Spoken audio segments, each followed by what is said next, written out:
새해 들어 태영건설의 워크아웃으로 경제 전반의 위기감이 커지고 있다. 물가 상승과 고금리, 경기 침체에 따른 부동산 시장의 위축 때문이지만 태영 윤씨 일가의 무리한 사업 확장과 부실 경영도 원인으로 꼽힌다. 태영 대주주의 뒤늦은 자구 노력으로 워크아웃은 시작됐지만 시장의 불안은 여전하다. 게다가 수많은 협력업체와 노동자 등에게 피해가 이어지고 있다. 오마이뉴스는 태영 사태를 둘러싼 부동산발 위기의 현장과 대안 등을 모색해본다. 24년 1월 16일 오후 서울 중랑구 지하철 7호선 상봉역 앞 그에게 전화를 걸었다. 태영건설 상봉 청년주택 사업장에서 혈근 팀장을 맡고 있는 박중수 씨. 전화기 너머로 굵직한 목소리가 전해졌다. 천천히 넘어오세요라고. 휴대폰에 구글 지도 화면은 걸어서 10여 분. 다가구 주택이 즐비하게 차 있는 골목길로 안내했다. 저 만치 길 옆으로 공사 현장을 알리는 커다란 입간판과 함께 하늘 위로 각종 건축 자재를 실어 나르는 거대한 임시 크레인도 보였다. 예년보다 춥지 않은 날씨였다. 공사 현장을 알리는 커다란 철판 너머로 흐르릉 같은 기계음들이 들려왔다. 현장 옆쪽으로 공사 관계자들이 드나드는 문이 보였다. 보행자 출입구라는 표말이 보였다. 직원들은 별도의 보안문을 통해 현장으로 들어갈 수 있었다. 물론 기자처럼 외부인의 출입은 철저하게 통제됐다. 노란색 안전모에 갈색 안경을 쓴 박 씨가 문을 열고 나왔다. 이어 동료 2명도 함께 기자를 맞았다. 그들과 인근 식당으로 자리를 옮겼다. 탁자 위에 따뜻한 물이 올라왔다. 안전모와 마스크를 벗자 거무스레한 얼굴이 엿보였다.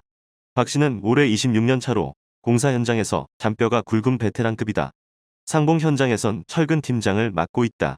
자리에 앉자 그는 한숨에 내뱉었다. 그리고 대뜸 너무 답답하다고 했다. 온 나라가 태영건설 워크아웃으로 들썩거리는데 정작 자신들 이야기는 아무도 관심을 갖지 않는다고 했다. 신문이나 방송, 인터넷 어디를 들춰봐도 그렇다.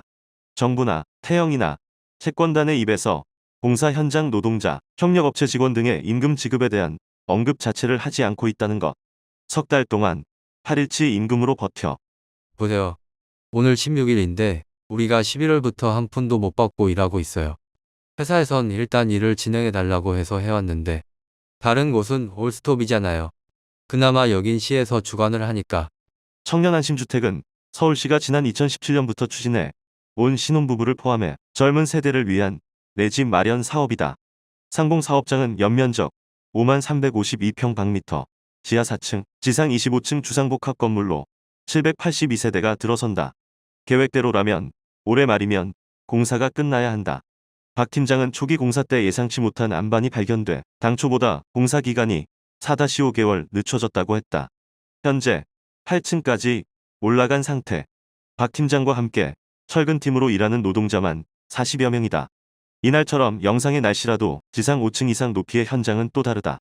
공기를 맞추기 위해 쉴 새 없이 철근을 나르고 해체하고 고정하고. 그나마 공공기관 발주 사업 현장에 대형 건설사가 참여하는 사업장이었던 점이 위안거리라면 위안이었던 것. 하지만 작년 하반기부터 현장 분위기가 이상했다고 한다.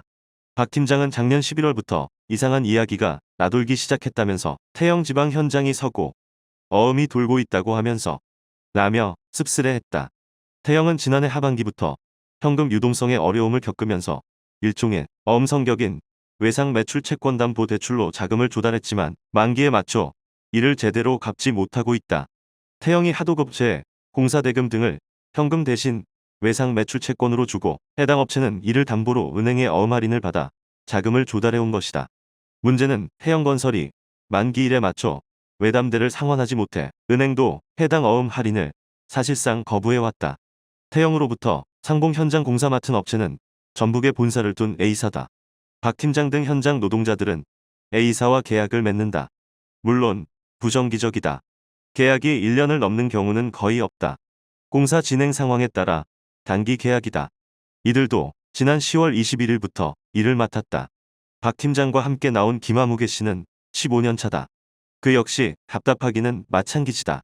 김 씨는 A 업체에선 일단 일을 하자고 계속 우리를 압박하고 있다면서 태영이 3개월짜리 어음을 대금으로 줬다고 하는데 은행에서 이것을 안 받아주니까 라고 말했다.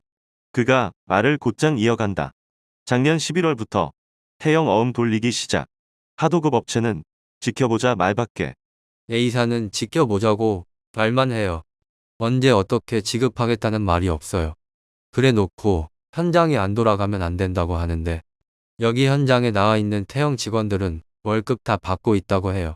정말 웃기지도 않죠. 정작 현장에서 일하는 사람들은 몇 달째 돈 한 푼 못 받고 있는데 박 팀장이 대꾸한다. A사 입장에선 오히려 태영 눈치를 봐요. 태영 쪽이 강하게도 못해요. 나중에 다시 태영 공사를 따야 하니까요. 우리 노동자를 볼모로 삼고 아무도 책임은 안 지려고 하고 정부라도 나서서 하도급 업체나 현장 노동자들 임금부터 챙겨야 하는 것 아닌가요? 누가 그런 말을 합니까? 잠시 모두 말을 잇지 않았다.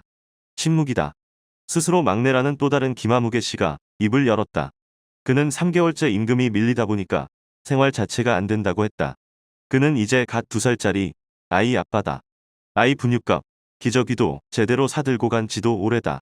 신용카드로 급전을 내서 돌려막기로 생활을 했는데 일주일 연체되니까 바로 신용에 문제 생기기 시작하더라고요.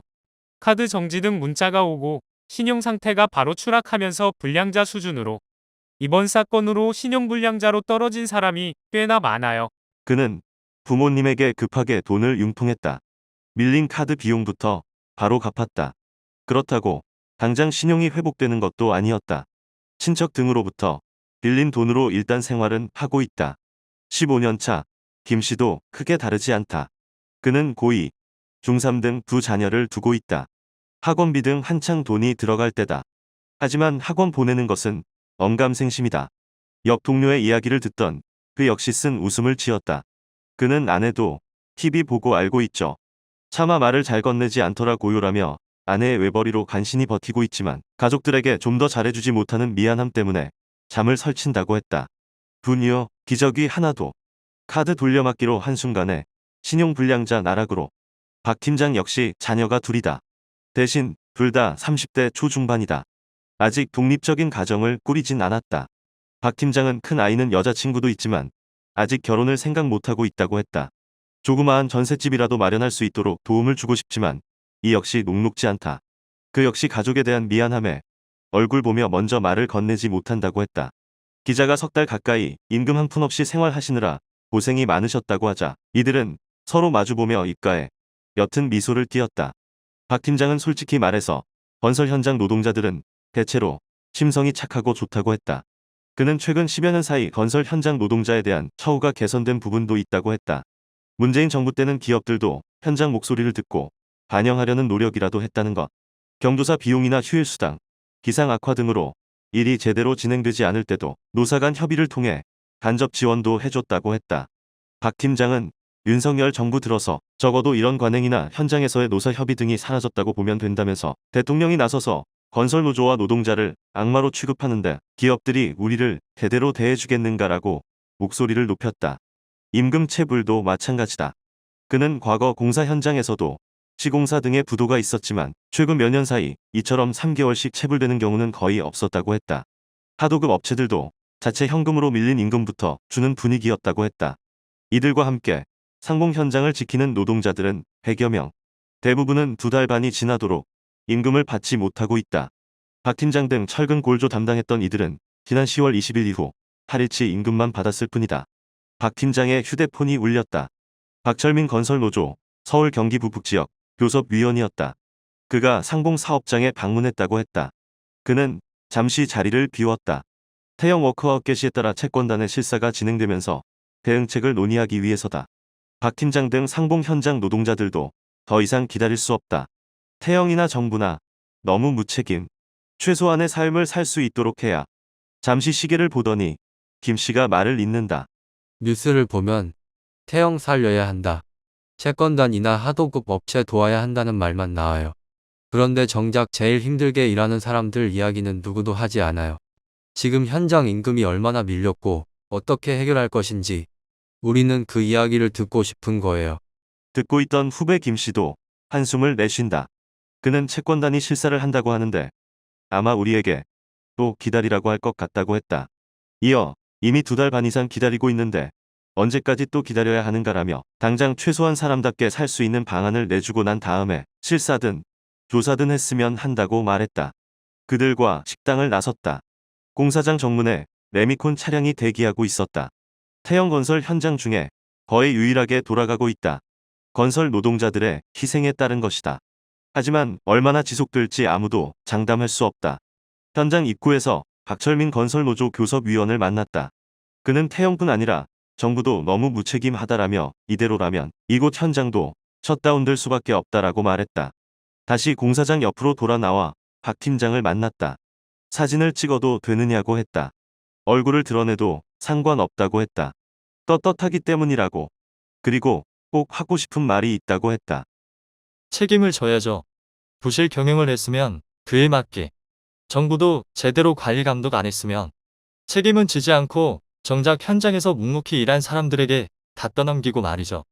정부나 서울시도 적극 나서서 현장 노동자들부터 챙겨줬으면. 이들과의 인터뷰 이후 박 팀장 등 상봉 현장 노동자들은 17일부터 현장 출근을 거부하고 있다. 태영 워크아웃 개시와 함께 대금 지급이 유예됐고 이들 하청업체 노동자의 임금 지급도 당장 담보할 수 없게 됐기 때문이다. 태영 쪽은 1월 말까지 11월치 임금 지급을 준비 중이라고 했다. 하지만 12월치 임금 지급은 명확하지 않다. 일을 시켰으면 제때 임금을 지급하는 것은 너무나도 당연하다. 이처럼 너무나 당연한 일이 유독 사회적 약자에게만 당연하지 않은 현실이다.